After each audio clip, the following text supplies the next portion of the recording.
નમસ્કાર મિત્રો, હું રાજેશ ભાસ્કર આપ સૌનું યુટ્યુબમાં આપણી આ ચેનલ પર સ્વાગત કરું છું. મિત્રો, આજે આપણે તારીખ 12 જુલાઈ 2024ના કેટલાક મોસ્ટ ઇમ્પોર્ટન્ટ કરંટ અફેર અને અગાઉની પરીક્ષામાં પૂછાયેલા કેટલાક ઇમ્પોર્ટન્ટ પ્રશ્નો વિશે ડિટેલમાં ચર્ચા કરીશું, જે આપને આવનારી પરીક્ષા માટે ખૂબ જ ઉપયોગી સાબિત થશે.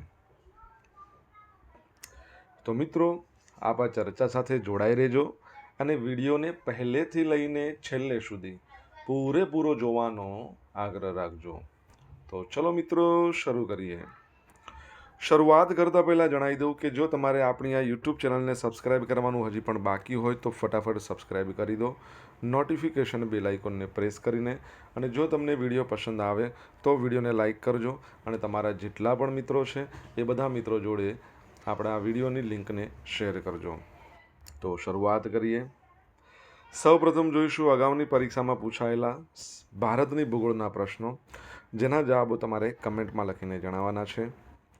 વિડીયોના લાસ્ટમાં જ્યારે હું તમને આ દરેક પ્રશ્નના જવાબ જણાવું ત્યારે તમારે ચેક કરવાનું છે કે તમે આપેલા પ્રશ્નોના જવાબમાંથી કેટલા પ્રશ્નોના જવાબ સાચા છે.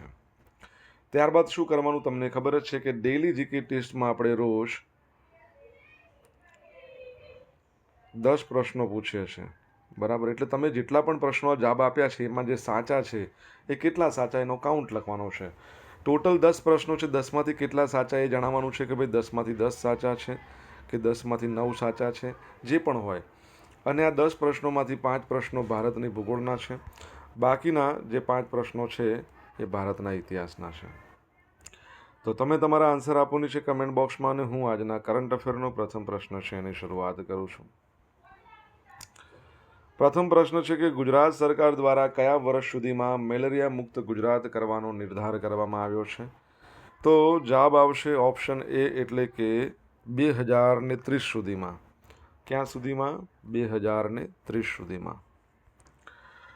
તો મિત્રો, રાજ્ય સરકાર દ્વારા મેલેરિયા મુક્ત ગુજરાત 2030 આ અભિયાન અંતર્ગત સમગ્ર રાજ્યમાંથી વર્ષ 2030 સુધીમાં મેલેરિયા રોગનું નિર્મૂલન કરવા માટે એક્શન મોડમાં કામગીરી હાથ ધરવામાં આવી રહી છે. ત્યારે રાજ્યના તમામ જિલ્લાઓ અને કોર્પોરેશનમાં 1000ની વસ્તીએ મેલેરિયાના કેસનું પ્રમાણ વર્ષ 2027 સુધીમાં શૂન્ય સ્તરે લઈ જવા રાજ્ય સરકાર સંકલ્પબદ્ધ છે.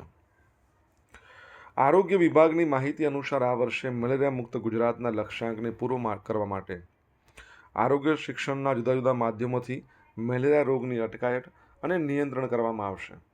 તેમજ રાજ્ય, જિલ્લા અને કોર્પોરેશન કક્ષાએ જન સમુદાયમાં જનજાગૃતિ ઊભી કરવા માટે અલગ અલગ પ્રવૃત્તિઓ પણ હાથ ધરવામાં આવી રહી છે.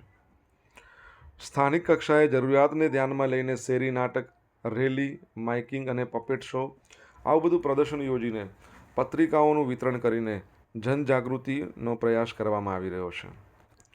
જંતુનાશક દવા છંટકાવ કાર્યક્રમ અંતર્ગત ચાલુ વર્ષે રાજ્યમાં જૂન માસ સુધીમાં 22 જિલ્લાઓના મેલેરિયા માટે સંવેદનશીલ કુલ 218 ગામમાં 45,355 ઘરોને આવરી લેવામાં આવ્યા છે. તેમજ રાજ્યના તમામ જિલ્લાઓ અને મહાનગરપાલિકાઓ એમાં હાઉસ ટુ હાઉસ અભિયાન 2 તબક્કાઓમાં હાથ ધરવામાં આવ્યું છે. તમને ખબર છે વિશ્વ મેલેરિયા દિવસ ક્યારે મનાવવામાં આવે છે? જો ખબર હોય તો કમેન્ટ બોક્સમાં લખીને જણાવો. મેલેરિયા છે કયા મચ્છરના કરડવાથી થાય છે? બરાબર છે, તો એ પણ તમને ખબર હોવી જોઈએ. ખબર હોય તો એ પણ તમારે કમેન્ટમાં લખીને જણાવવાનું છે. ત્યારબાદનો ક્વેશ્ચન, દર વર્ષે નેશનલ સિમ્પ્લિસિટી ડે ક્યારે મનાવવામાં આવે છે? તો મિત્રો, આજનો દિવસ છે 12મી જુલાઈના રોજ દર વર્ષે આ દિવસ મનાવવામાં આવે છે. તો સાદગીના જીવનની હિમાયત કરનાર હેનરી ડેવિડ થોરો એનું સન્માન કરવા માટે દર વર્ષે 12 જુલાઈએ રાષ્ટ્રીય સિમ્પ્લિસિટી સરળતા દિવસની ઉજવણી કરવામાં આવે છે. હેનરી ડેવિડ થોરોનો જન્મ 12 જુલાઈ 1817ના રોજ થયો હતો. તે વ્યસ્ત જીવનશૈલીમાં જીવન સરળ બનાવવાના માર્ગ તરફ આગળ વધવા માટે પ્રોત્સાહિત કરે છે. ગાંધીજી કહેતા હતા ને, મારું જીવન એ જ મારો સંદેશ. એમનું પણ જીવન તમે જુઓ તો એકદમ સાદું જીવન અને ઉચ્ચ વિચાર, આના પર તેઓ ચાલતા હતા. આ ઉપરાંત મિત્રો, વિશ્વ પેપર બેગ દિવસ પણ છે આજે. વિશ્વ પેપર બેગ ડે દિવસ છે એ દર વર્ષે 12 જુલાઈએ સમગ્ર વિશ્વમાં યોજવામાં આવે છે. કાગળની બેગ કુદરતી અને બાયોડિગ્રેડેબલ સામગ્રીથી બનેલી હોય છે. તે નવીનીકરણીય અને કાચા માલમાંથી બનાવવામાં આવે છે, જે ફરીથી ઉપયોગમાં લેવા યોગ્ય છે અને ફરીથી ઉપયોગમાં લઈ શકાય છે. પેપર બેગના ઉપયોગની જરૂરિયાત અંગે જાગૃતિ ફેલાવવા માટે દર વર્ષે 12મી જુલાઈના રોજ એટલે કે આજના રોજ આ દિવસ મનાવવામાં આવે છે.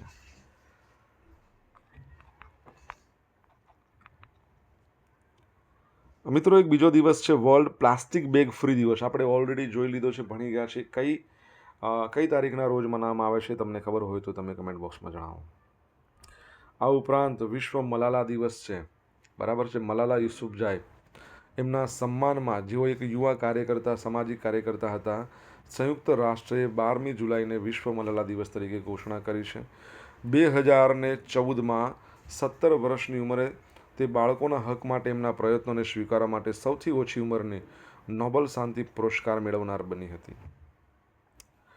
તમને ખબર હોય તો નોબેલ શાંતિ પુરસ્કાર 2014માં એમને જ્યારે મળ્યો હતો, એમની સાથે સાથે ભારતના એક કાર્યકર્તાને મળ્યો હતો, જેમણે બચપન બચાવો આવું એક અભિયાન લાવ્યા હતા. એમનું નામ તમને ખબર હોય તો એ તમારે કમેન્ટ બોક્સમાં લખીને જણાવવાનું છે. 17નો જાદુ, 4નો જાદુ, નીતિ આયોગ, RBI, આ બધા શોર્ટ્સ છે, તમારે જોવાના બાકી તો જોઈ લો. તમને પસંદ આવે તો લાઈક કરો, તમારા મિત્રો જોડે શેર કરો, ચેનલ સબસ્ક્રાઈબ કરવાનું બાકી હોય તો સબસ્ક્રાઈબ કરો, નોટિફિકેશન બેલ આઇકોનને પ્રેસ કરીને. વડાપ્રધાન નરેન્દ્ર મોદીને રશિયાના સર્વોચ્ચ એવોર્ડથી નવાજવામાં આવ્યા છે. તો પ્રધાનમંત્રી નરેન્દ્ર મોદીને રશિયાનું સર્વોચ્ચ સન્માન ઓર્ડર ઓફ સેન્ટ એન્ડ્રુ અપોસ્ટલથી નવાજવામાં આવ્યા છે. એકચ્યુઅલીમાં આ જે એવોર્ડ આપવાની ઘોષણા 2019માં થઈ હતી અને ત્યારબાદ નરેન્દ્ર મોદી છે, એમણે પહેલી વખત રશિયાના મુલાકાતે છે. રશિયાના રાષ્ટ્રપતિ, જેઓને તમે ઇમેજમાં જોઈ શકો છો, એમનું નામ છે વ્લાદિમીર પુતિન. એમણે વડાપ્રધાન નરેન્દ્ર મોદીને આ સન્માન આપ્યું હતું. પ્રધાનમંત્રી નરેન્દ્ર મોદીને રશિયા અને ભારત વચ્ચેના દ્વિપક્ષીય સંબંધોની પ્રગતિ માટે તેમના અસાધારણ કાર્ય માટે Order of Saint Andrew Apostle સન્માન આપવામાં આવ્યું છે. Order of Saint Andrew the Apostle award એ રશિયાનો સર્વશ્રેષ્ઠ સન્માન છે. તેની શરૂઆત 1698માં ઝાર પીટર ધ ગ્રેટ દ્વારા કરવામાં આવી. તેણે સેન્ટ એન્ડ્રુના માનમાં એની શરૂઆત કરાવી હતી અને સેન્ટ એન્ડ્રુ ઈસુના પ્રથમ ઉપદેશક હતા. બરાબર, તો એ પણ યાદ રાખજો. બરાબર, તમને ખબર છે રિસન્ટલી આપણે લગભગ 1-2 દિવસમાં જ ભણ્યા છીએ ને કે HCL ટેક્સ છે, એના જે ચેરપર્સન છે રશ્મિ નાદર મલ્હોત્રા, એમને પણ એક દેશના સર્વોચ્ચ સન્માનથી નવાજવામાં આવ્યા છે. તમારે એમનું નામ કહેવાનું છે, જો તમને આન્સર આવડતું હોય કયા દેશનું છે, અને એ સન્માનનું નામ પણ તમારે કહેવાનું છે. ઓકે મિત્રો, વિડીયો પસંદ આવ્યો હોય, ભણવાની મજા આવી હોય તો વિડીયોને લાઇક કરો, તમારા મિત્રો જોડે શેર કરો, અને આપણી બંને યુટ્યુબ ચેનલ રાજેશ ભાસ્કર 2 એને જો સબસ્ક્રાઈબ ના કરી હોય તો સબસ્ક્રાઈબ કરો, નોટિફિકેશન બેલ આઇકોનને પ્રેસ કરીને. જો તમારે ડેઇલી કરંટ અફેરની PDF જોઈતી હોય તો આપણી ટેલિગ્રામ ચેનલ છે, એને જોઈન કરી લો, જેની લિંક વિડીયોની ડિસ્ક્રિપ્શનમાં આપી છે. અહીંયા તમને પોલ્સ પણ રમવા મળશે. ઓકે, તો આજે જોઈન કરી લો જો બાકી હોય તો. તાજેતરમાં કયા દેશની કેન્ઝા લેઇલી વિશ્વની પ્રથમ મિસ AI બની છે? તો જવાબ આવશે મોરોક્કો. શું આવશે? મોરોક્કો. તો મોરોક્કોન પ્રભાવક કેન્ઝા લેઇલીએ તાજેતરમાં વર્ચ્યુઅલ સૌંદર્ય સ્પર્ધામાં વિશ્વનું પ્રથમ મિસ AI આ ખિતાબ જીતીને એક ઐતિહાસિક સીમાચિહ્ન હાંસિલ કર્યું છે. તેમણે તેના સર્જક મેરિયમ બેસા એના માટે $20,000નું ઇનામ મેળવતા 1500થી વધુ કોમ્પ્યુટર જનરેટેડ મોડલ્સ પર ટાઇટલ મેળવ્યું. તેણીની સ્વીકૃતિ ભાષણમાં લેલીએ AI મોડલ્સ માટે સૌપ્રથમ સૌંદર્ય સ્પર્ધાનું આયોજન કરવા AI ટેકનોલોજીને આગળ વધારવા માટે પોતાનું સમર્પણ વ્યક્ત કર્યું હતું. મોરોક્કન મીડિયા એજન્સી દ્વારા બનાવવામાં આવેલ લીલીના ઇન્સ્ટાગ્રામ પણ 1,93,000થી વધુ ફોલોઅર્સ છે. બરાબર, તમને ખ્યાલ હોય તો મિસ વર્લ્ડ આ સ્પર્ધાનું આયોજન આ વર્ષે 2024માં ભારતમાં કરવામાં આવ્યું હતું. ફાઇનલ મુંબઈમાં યોજાઈ હતી. તો મિસ વર્લ્ડ કોણ બન્યું છે? 2023-24 કહો તો પણ ચાલશે, બરાબર છે. કયા દેશના છે એ પણ તમારે કહેવાનું છે કમેન્ટ બોક્સમાં લખીને. તાજેતરમાં ટાટા પાવર દ્વારા કયા રાજ્યમાં ઘર ઘર સોલાર પહેલ શરૂ કરવામાં આવી છે? તો જવાબ આવશે ઉત્તર પ્રદેશની અંદર. કયા રાજ્યમાં? ઉત્તર પ્રદેશમાં. તો ટાટા પાવર સોલર સિસ્ટમ લિમિટેડે ઉત્તર પ્રદેશમાં ઘર ઘર સોલર પહેલ શરૂ કરી, જેનો ઉદ્દેશ દરેક ઘરને રૂફટોપ સોલર સોલ્યુશન દ્વારા સ્વચ્છ ઉર્જા પ્રદાન કરવાનો છે. રહેવાસીઓ મહત્તમ ₹1,08,000 સુધીની સબસિડી મેળવી શકે છે. રૂફટોપ સોલર ઇન્સ્ટોલેશન પર ટાટા પાવર ઉચ્ચ કાર્યક્ષમતા અને ટકાઉપણા માટે બાયફેશિયલ મોડ્યુલ સાથે અત્યાધુનિક ટેકનોલોજી પ્રદાન કરે છે. 3 કિલોવોટનું સોલર રૂફટોપ સ્થાપિત કરવાથી રોજના 12 યુનિટ વીજળી ઉત્પન્ન કરવાની સંભાવના સાથે રહેવાસીઓને વાર્ષિક ₹27,000 સુધીની વીજળીના બિલમાં બચત કરી શકાય છે, બરાબર છે. તો આ યાદ રાખજો. હવે ઉત્તર પ્રદેશની વાત છે. ઉત્તર પ્રદેશ છે, એનું કેપિટલ લખનઉ છે, જેને નવાબોની નગરી કહેવાય છે, અને ભારતમાં પ્રથમ AI સિટી ત્યાં જ બનાવવામાં આવશે. લખનઉની અંદર કુકરેલ જંગલ વિસ્તારમાં ભારતમાં પ્રથમ નાઇટ સફારીનું આયોજન કરવામાં આવશે.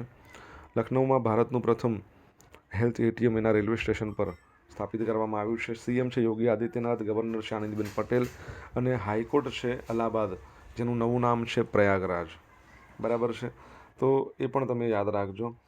અને સોલરની વાત આવી તો તમને ખબર છે કે આપણા ગુજરાતમાં આવેલું છે મહેસાણા, એમાં આવેલું છે મોઢેરા.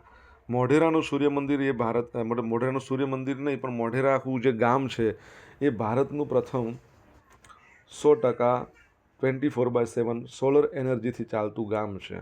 તો ભારતનું પ્રથમ સોલર સિટી કયું છે? જો જવાબ આવડે તો કમેન્ટ બોક્સમાં લખીને જણાવો. ઓમ બિરલા બ્રિક્સ સંસદીય મંચમાં ભારતીય પ્રતિનિધિમંડળનું નેતૃત્વ કરશે. આપણી લોકસભાની 18મા નંબરની લોકસભાના સ્પીકર છે ઓમ બિરલા. એમણે રશિયાના સેન્ટ પીટર્સબર્ગમાં 10મા બ્રિક્સ સંસદીય મંચમાં એક અગ્રણી ભારતીય સંસદીય પ્રતિનિધિત્વનું મંડળ કરશે. આ મંચનો ઉદ્દેશ બહુપક્ષીય સહયોગ દ્વારા વૈશ્વિક વિકાસ અને સુરક્ષાને આગળ વધારવામાં સંસદોની ભૂમિકાને અન્વેષણ કરવાનું છે. ભારતીય પ્રતિનિધિ મંડળમાં રાજ્યસભાના ઉપાધ્યક્ષ હરિવંશ, રાજ્યસભાના સભ્ય શંભુશરણ પટેલ, લોકસભાના મહાસચિવ ઉત્પલ કુમાર સિંહ, રાજ્યસભાના મહાસચિવ PC મોદી, એ બધાનો સમાવેશ થાય છે. આ ફોરમ છે એની થીમ શું છે? સમાન વૈશ્વિક વિકાસ અને સુરક્ષા માટે બહુપક્ષીયવાદને મજબૂત કરવામાં સંસદની ભૂમિકા છે. 11 અને 12 એટલે આજે બીજો દિવસ છે, ગઈકાલથી આની શરૂઆત થઈ ગઈ છે. બ્રિક્સની વાત કરીએ, 2009માં એનું ફોર્મેશન થયું. છેલ્લે એમાં દેશ જોડાયો છે, એનું નામ છે સાઉથ આફ્રિકા, બરાબર છે. બ્રાઝિલ, રશિયા, ઇન્ડિયા, ચાઇના અને સાઉથ આફ્રિકા. બીજા 4 નવા દેશ પણ એમાં જોડાયેલા છે, બરાબર છે. તમને ખબર હોય તો તમે કમેન્ટ બોક્સમાં લખીને જણાવી શકો છો.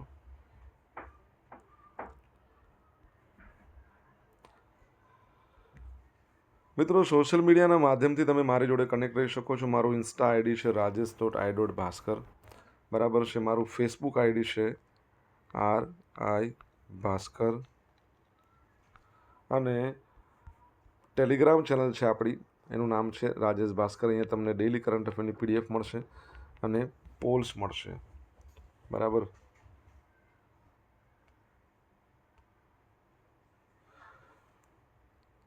અને મિત્રો, ભણવાની મજા આવી હોય, વિડીયો પસંદ આવ્યો હોય તો વિડીયોને લાઇક કરો, તમારા મિત્રો જોડે વિડીયોની લિંકને શેર કરો. ચેનલ સબસ્ક્રાઈબ કરવાનું બાકી હોય તો સબસ્ક્રાઈબ કરો, નોટિફિકેશન બેલ આઇકોનને પ્રેસ કરીને. એક્સરસાઇઝ પીચ બ્લેક, આ જે એક્સરસાઇઝ છે, આ એક્સરસાઇઝનું આયોજન ક્યાં કરવામાં આવ્યું છે, કયા દેશમાં કરવામાં આવ્યું છે, એવો પ્રશ્ન છે. તો જવાબ શું આવશે? જવાબ આવશે ઓસ્ટ્રેલિયામાં. કઈ જગ્યાએ કરવામાં આવ્યું છે? ઓસ્ટ્રેલિયામાં કરવામાં આવ્યું છે. જોઈ લઈએ આપણે એના વિશે શું છે.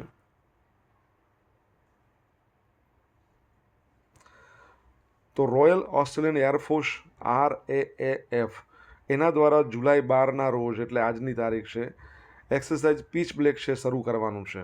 આ એક મુખ્ય બહુરાષ્ટ્રીય હવાઈ પ્રેક્ટિસ છે જે દર 2 વર્ષે ઓસ્ટ્રેલિયામાં યોજાય છે. શું છે? દર 2 વર્ષે યોજાય છે. આ વર્ષની કવાયતમાં વિશ્વભરના 140થી વધુ વિમાનો ભાગ લઈ રહ્યા છે, જે ઇવેન્ટના 43 વર્ષના ઇતિહાસમાં સૌથી મોટી ઇવેન્ટ છે.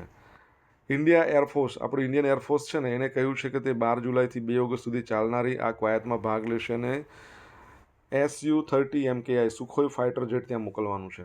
આ એક્સરસાઇઝ છે ને, એની શરૂઆત 1981માં થઈ હતી, અને હવે તે RAAF માટે સૌથી મહત્વપૂર્ણ ઉડ્ડયન કસરત તરીકે જોવા મળે છે. તમને ખબર હોય તો રિસન્ટલી આપણે ભણ્યા હતા, શું ભણ્યા હતા? અમેરિકા છે એના પર્લ હાર્બર, એમાં પણ એક એક્સરસાઇઝ શરૂ થઈ હતી, બહુરાષ્ટ્રીય એક્સરસાઇઝ હતી. હવે ભારત આ ઇવેન્ટમાં ભાગ લેશે. તેના IAF ટુકડીમાં ડાર્વિન અને ટિન્ડલ જેવા મહત્વપૂર્ણ ઉત્તરીય પ્રદેશ, બરાબર છે. IAF તેની અવકાશી કૌશલ્ય છે એ બતાવવા માંગે છે. IAF અને તેના આંતરરાષ્ટ્રીય હવાઈ દળો સાથે મળીને વધુ કામ કરવા માંગે છે. આ પછી IAF રોયલ મલેશિયન એરફોર્સ સાથે એક્સરસાઇઝ ઉડારા શક્તિ, બરાબર છે, આ જે એક્સરસાઇઝ છે એમાં પણ ભાગ લેશે. ઓકે.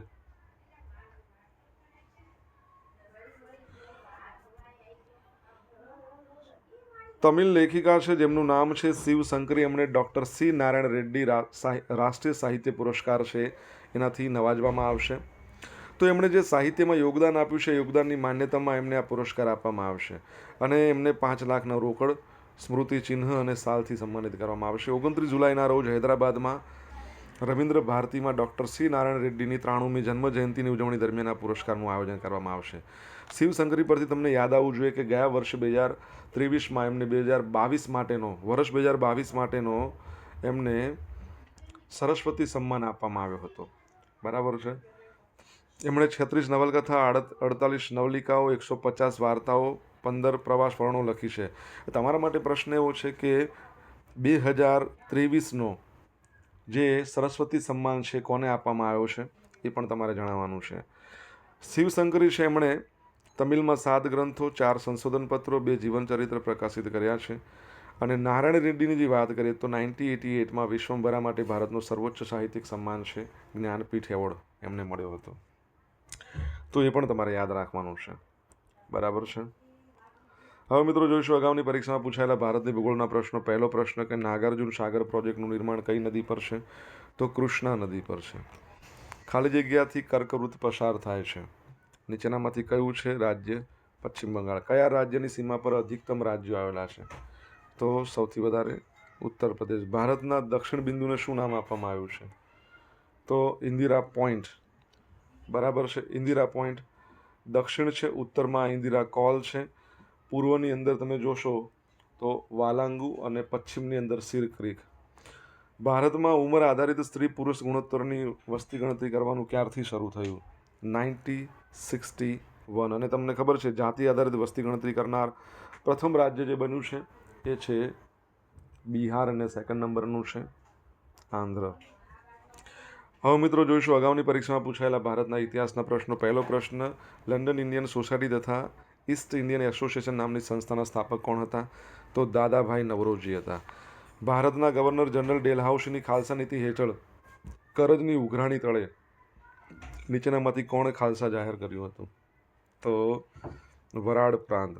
ભારતને આપવાના સૂચિત વધારાનું સ્વરૂપ નક્કી કરવા અરુણડેલ સમિતિની નિમણૂક કયા વર્ષમાં થઈ હતી? 1905. કયા ગવર્નર જનરલે દેશી ભાષાઓના વર્તમાનપત્રો પર અંકુશ મૂકતો કાયદો 1882માં રદ કર્યો હતો? તો લોર્ડ રિપન હતા.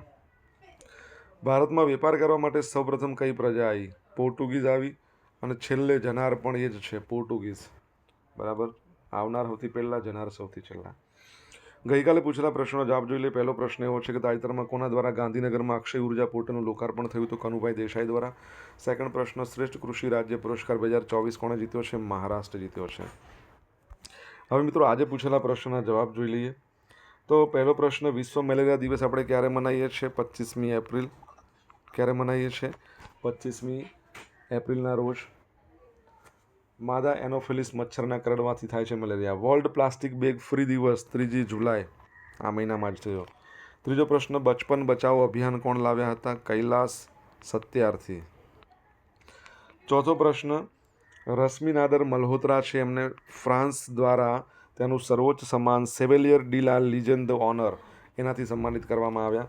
પાંચમો પ્રશ્ન, મિસ વર્લ્ડ 2023-24 જે બન્યા છે એમનું નામ છે ક્રિસ્ટિના પિઝકોવા, અને કયા દેશના છે?